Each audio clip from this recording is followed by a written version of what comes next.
إن أصحاب الجنة اليوم في شغل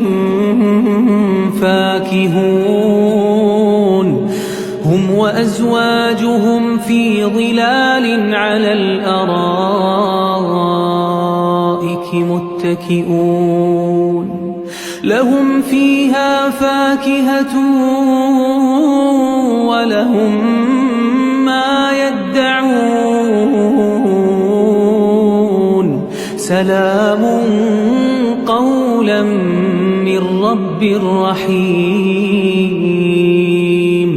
وامتازوا اليوم أيها المجرمون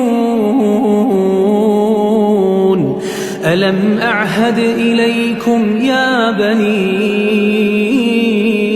آدم ألا تعبدوا الشيطان إنه لكم عدو مبين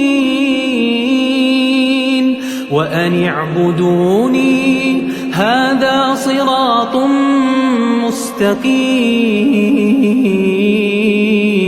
ولقد أضل منكم جبلا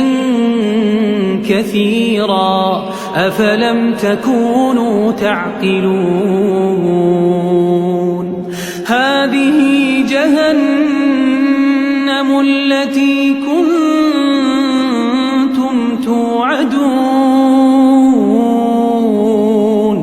اصلوها اليوم بما كنتم تكفرون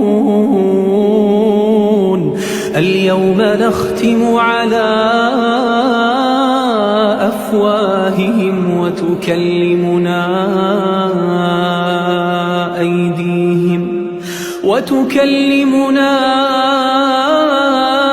أيديهم وتشهد أرجلهم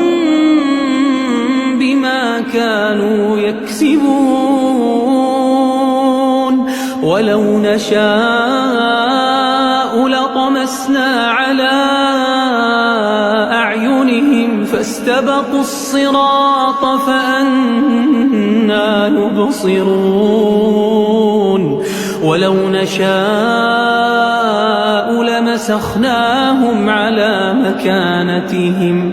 ولو نشاء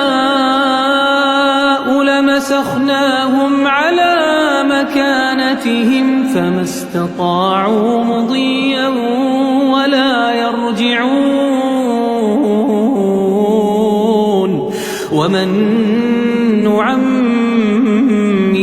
ننكسه في الخلق أفلا يعقلون وما علمناه الشعر وما ينبغي له إن هو إلا ذكر وقرآن